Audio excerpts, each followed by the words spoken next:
I thought I knew the man I loved. That is the first clear, agonizing thought that surfaces when my world shatters. It wasn't a loud, dramatic explosion. It was a quiet, suffocating silence. The kind that follows a massive impact where the air itself is too stunned to move, and you're left with a profound sense of disorientation.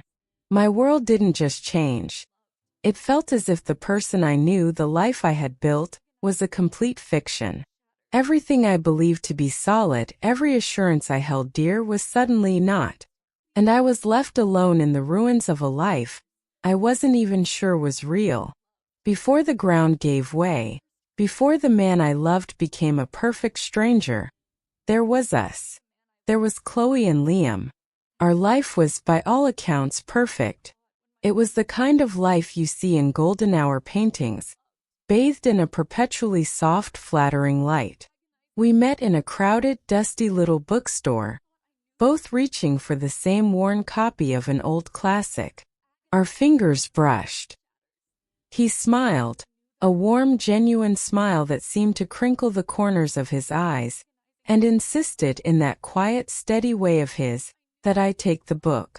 We ended up speaking for 3 hours over coffee at a nearby cafe, and by the time we parted, I felt an unmistakable, terrifying pull toward him. It was easy. It was effortless. Liam was everything I believed I needed.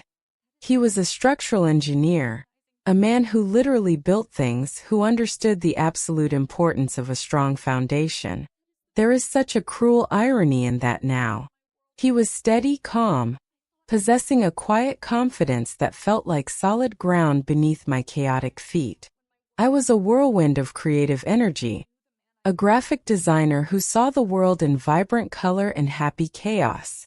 Liam was my center, my anchor.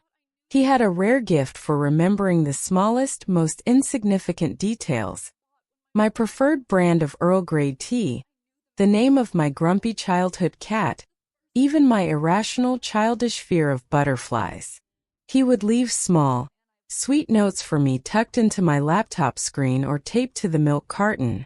Simple messages like, "Have a great day, beautiful," always written on small, impeccably squared pieces of paper. We lived in a sun-drenched apartment on the 10th floor of an old building, complete with a window box of herbs that he meticulously cared for. Our weekends settled into a comfortable rhythm. Saturday mornings at the farmer's market, Sunday afternoons taking long, rambling walks with our lazy beagle Buster. Liam was a gifted, passionate cook.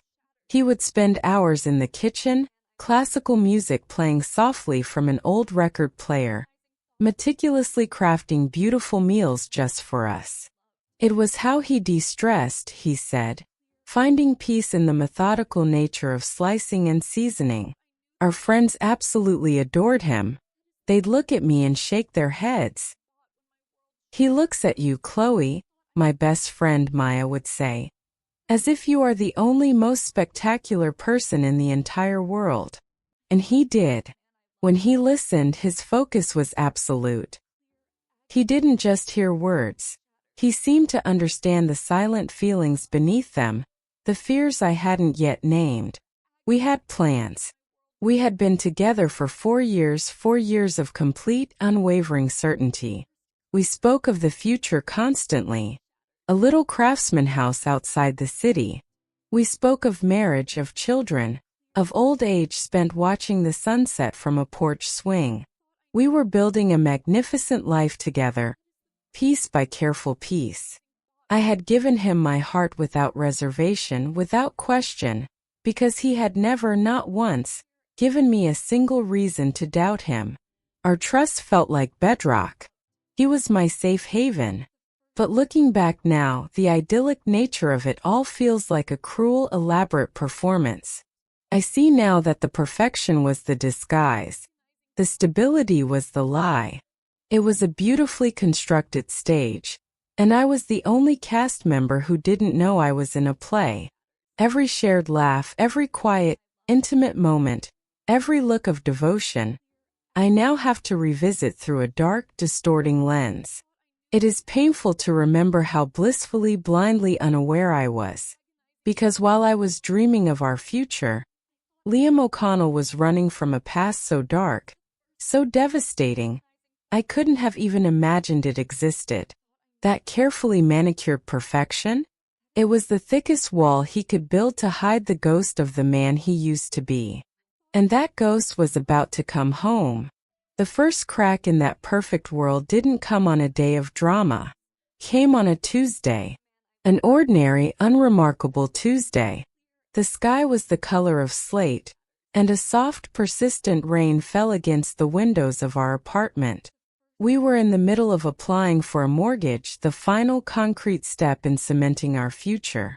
The bank, in its bureaucratic demand for proof of existence, required copies of our birth certificates. I had mine ready to go. Liam had been forgetful about his, a rare, almost charming oversight for such an organized man. "It's in a big plastic storage tub in my closet, babe," he'd said that morning, giving me a quick kiss before heading out. "Way at the back. Feel free to grab it."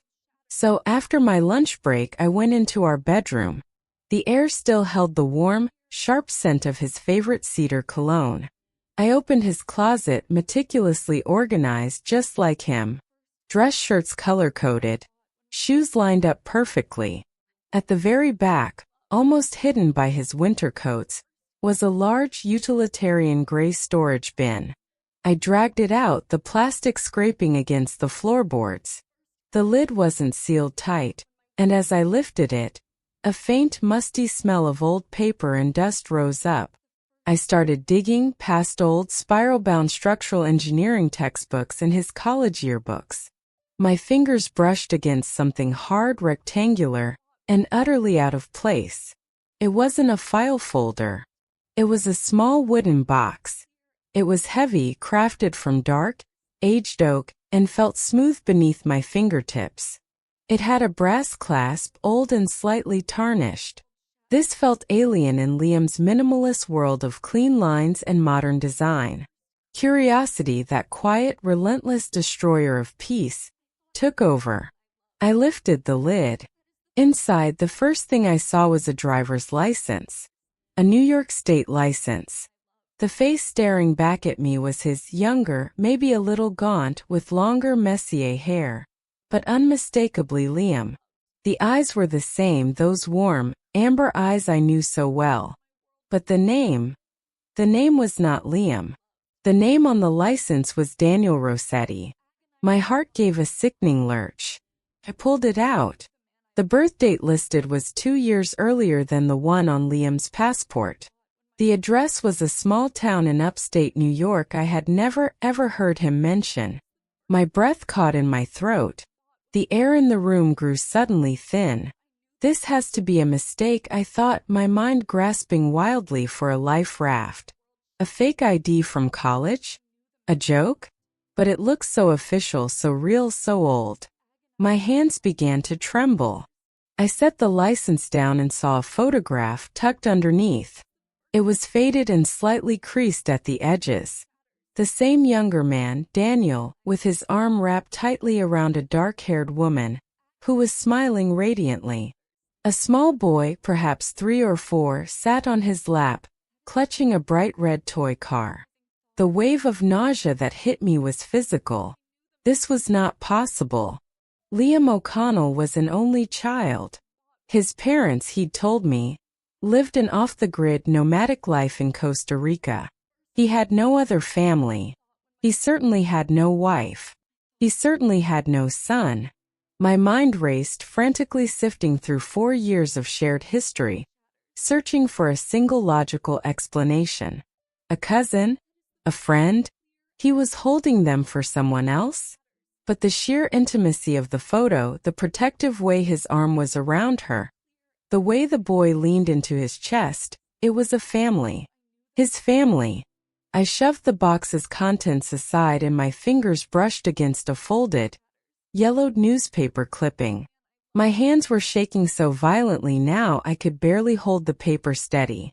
It was from a local paper, the Hudson Valley Chronicle. I unfolded it, and the headline was a punch to the gut. Local man missing after tragic house fire.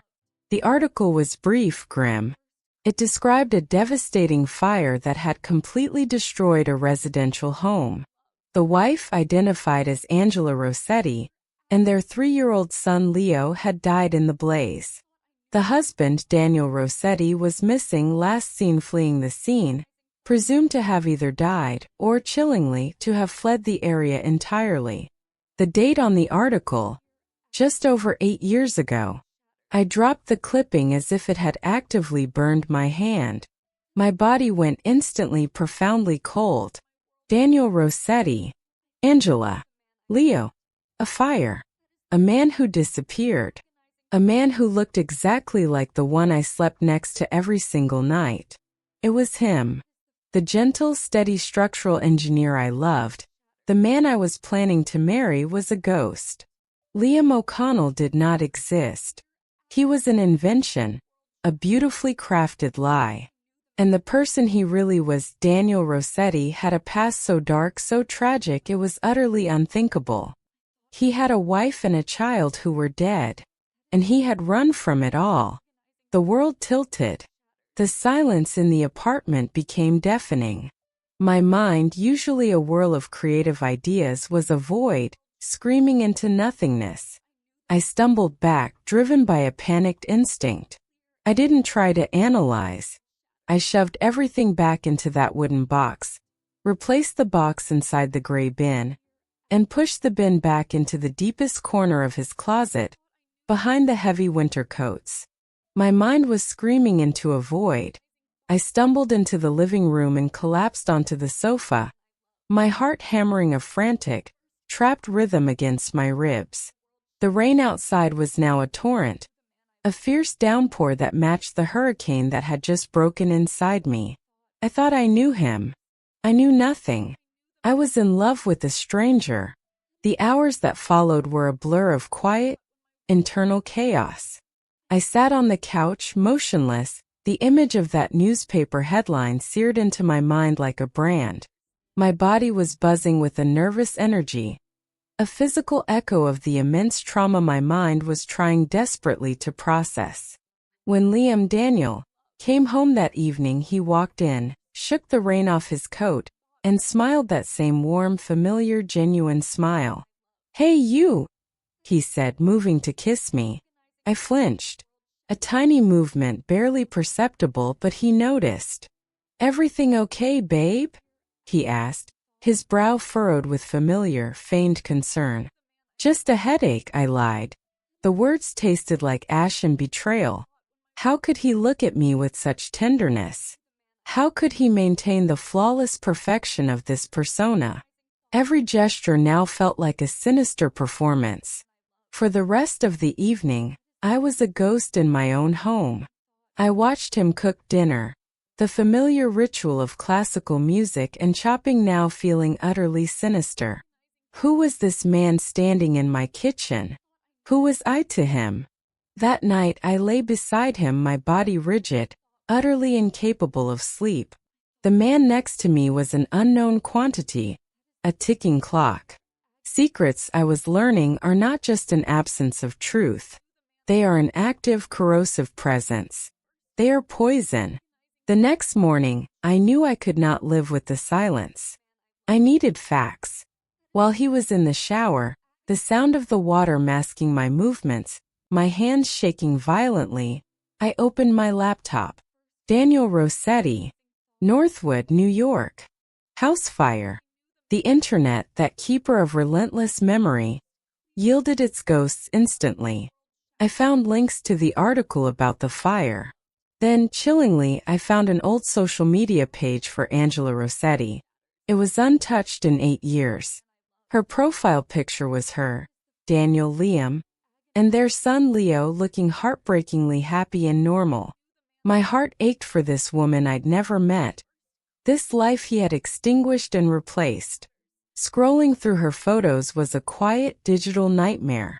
There he was, in picture after picture, living a whole other life. A life he had painstakingly erased from his existence. I kept digging. Public records. Property deeds. There was no trace of a Daniel Rossetti after the date of the fire. He had simply ceased to exist. Then I searched for Liam O'Connell. The timeline was sickeningly clear. Liam O'Connell came into being approximately 6 months after Daniel Rossetti vanished from the face of the earth. I knew I needed more than digital ghosts. I needed to go there. To Northwood. It wasn't a choice. It was a compulsion.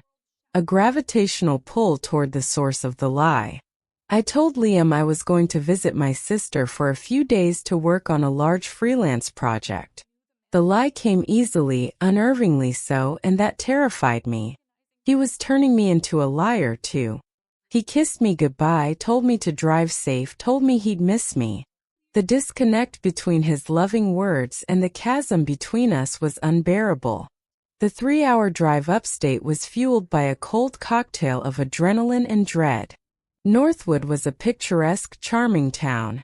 The kind of place that should be famous for apple orchards, not for tragedy. I checked into an anonymous motel on the edge of town, my sole mission consuming every thought. My first stop was the town library. I spent hours hunched over the microfilm archives of the Hudson Valley Chronicle. The initial reports of the fire were sparse, but a week later, there was a follow-up. The fire, the article stated, was officially ruled an accident, faulty wiring. But the community, it said, was shaken by the husband's disappearance. Danny was a good man. One neighbor was quoted as saying, "He loved Angela and that little boy more than anything in the world." A good man? The words echoed empty. A good man does not abandon the memory of his dead wife and child to start a new life. The next day, I drove to the exact address of the house. The lot was empty now, overgrown with weeds and wild grass, but you could still clearly see the stone foundation, a grim, blackened skeleton of what used to be a home.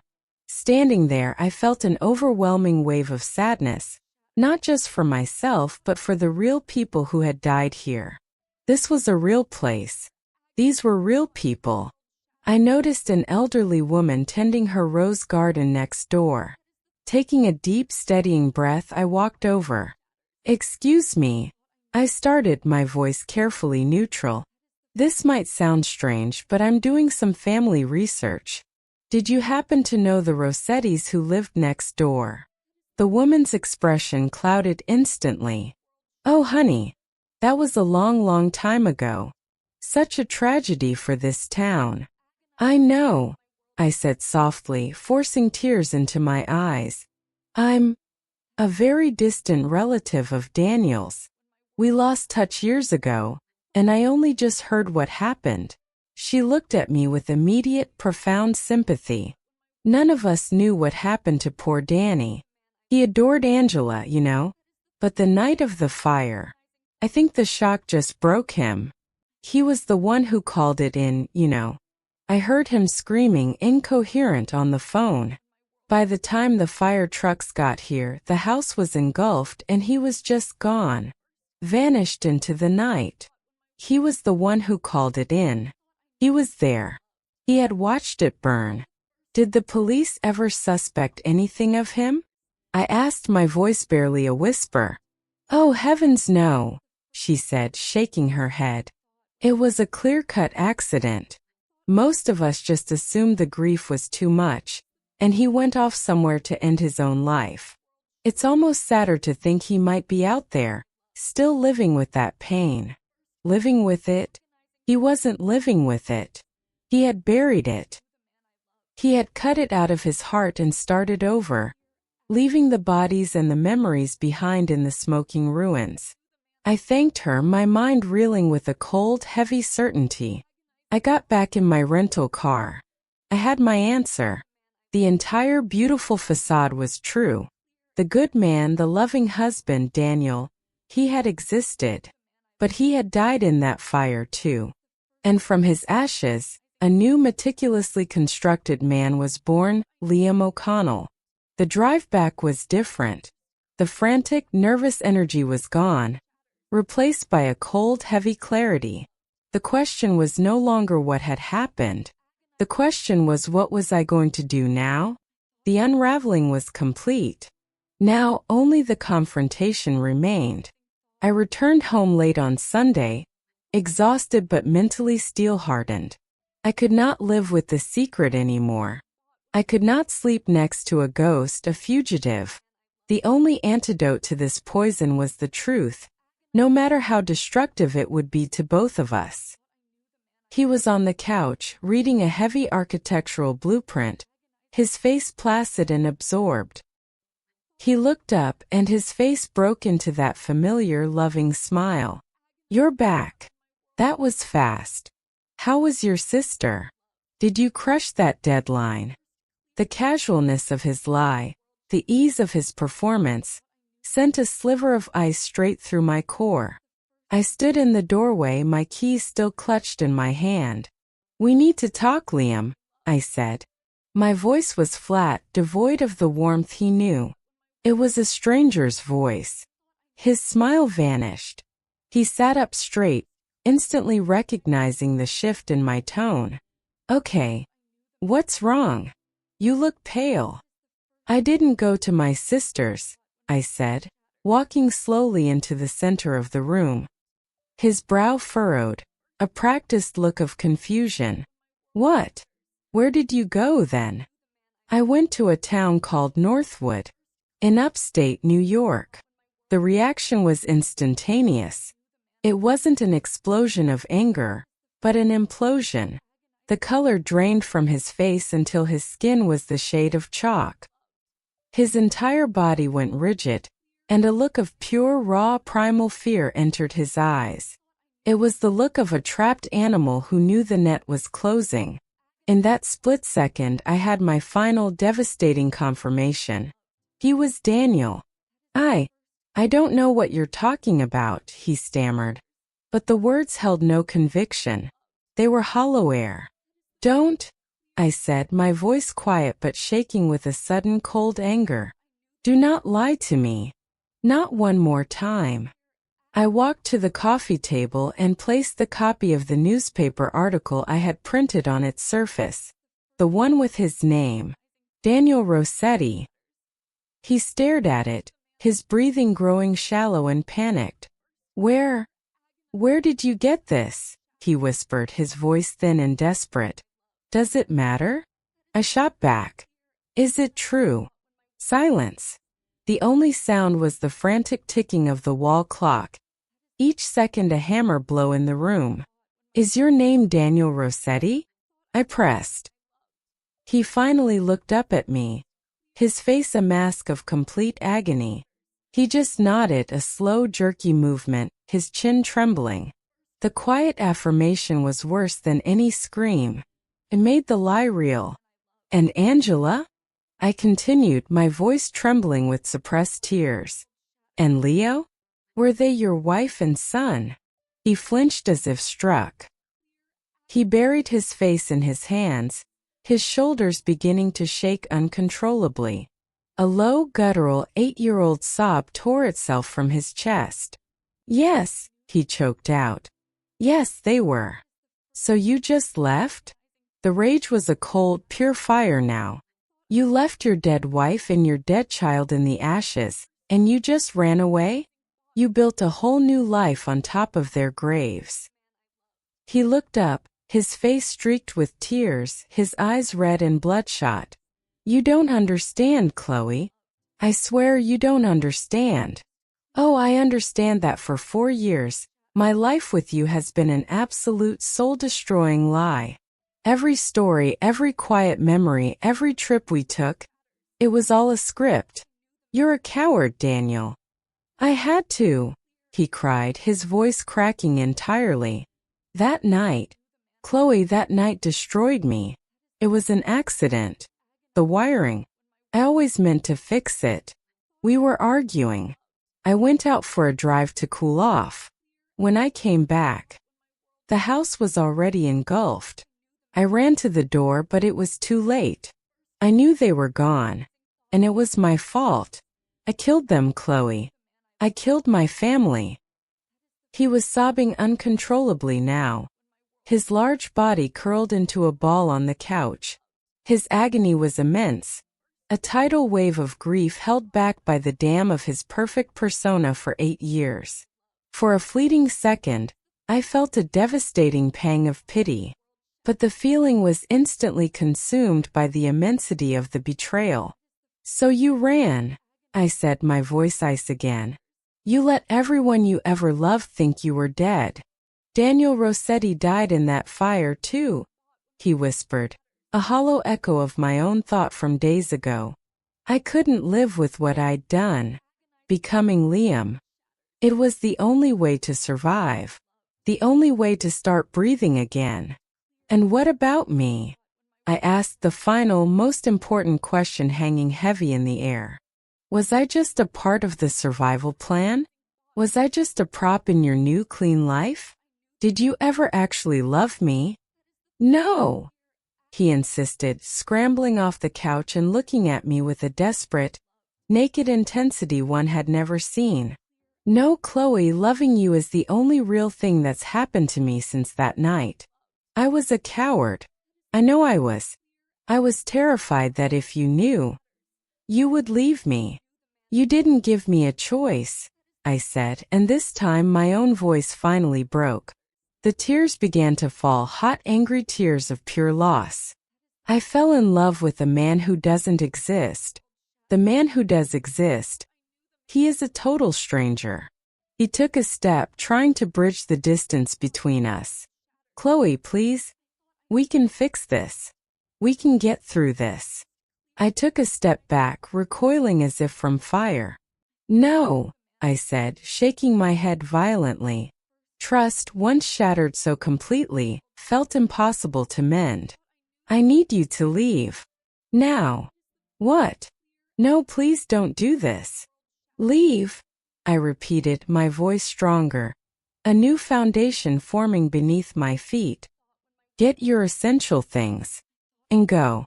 I can't look at you anymore." The hope in his eyes died, replaced by a bottomless despair. He stared at me for a long, quiet moment, memorizing my face. Then, without another word, he turned and walked slowly into the bedroom. The confrontation was over. The truth was out. And my beautiful, perfect life was in ashes at my feet. After he left, a terrifying, absolute silence descended on the apartment. The sound of the front door clicking shut echoed like a gunshot. I stood frozen, listening to the hum of the refrigerator, the normal sounds of a world that was still turning, even though mine had stopped entirely. My body was in a state of shock, a painful numbness that mercifully kept the full force of the agony at bay. I did not cry. Not for hours. I moved through the apartment like an automaton. In the bedroom, the indentation of his head was still visible on his pillow. I pulled the duvet from the bed and threw it, along with his pillow, into a heap in the hallway. I could not bear the thought of his scent, his ghost, his presence. The first days were about sheer survival. I did not eat. I did not sleep. I just sat, my mind relentlessly replaying our entire 4 years together. I was watching it on a dual screen. On one side, the memory of Liam laughing in our kitchen. On the other, the new, true version of Daniel the runaway performing the part. Every "I love you" he ever said was now tainted. This process of reconstructing my own history, this emotional autopsy, was agonizing. Telling people was another circle of hell. My first call was to Maya. When she picked up, all that came out was a strangled sob. The dam finally broke, and I cried until I couldn't breathe. Through hiccuping sobs, I tried to piece the story together. Liam. He's not. His name isn't Liam. It sounded utterly insane. But Maya listened quietly. He's gone, I whispered finally. I made him leave. I'm coming over, she said immediately, her voice firm, no questions asked. His attempts to contact me began the next day. A barrage of texts. Chloe, please talk to me. I love you more than anything. Don't throw this away. Each message was a fresh stab of pain. A foolish, stubborn part of me, the part that still loved the man I thought he was, wanted to believe him. But he had not just deceived me. He had made my entire existence contingent on a life-shattering fiction. The weeks that followed were a desolate landscape of grief. There is no roadmap for healing from a betrayal of this magnitude. My first and most important step was acknowledging that I could not navigate this emotional wasteland alone. I found a wonderful therapist who specialized in betrayal trauma. In her office, I recounted the story until the words felt real in my own mouth. She gave me a critical distinction that saved me. His life may have been built on a lie, but my experiences were real. My love was real. My joy was real. My commitment was real. Don't let his deception poison your own past, she told me. That was my turning point. Slowly, painfully, I started to rebuild my reality. I leaned on my friends until they must have been exhausted. Daniel continued to reach out, but I maintained the silence. He told me he had started his own intensive therapy, that he was finally confronting the grief he had run from. He said he was going back to Northwood to officially declare himself alive, to give closure to those he left behind. He was doing it, he said, not to win me back, but because he owed it to Angela and Leo. And to me. I never responded. Maybe one day, years from now, I can find it in my heart to forgive him. Not for his sake, but for my own, to liberate myself from the resentment. But I knew I could never ever go back. It has been a year now. The gaping wound has started to scar over. It still aches sometimes, a dull throb when a memory catches me completely off guard. But it no longer bleeds uncontrollably. I sold the apartment, the one we had shared.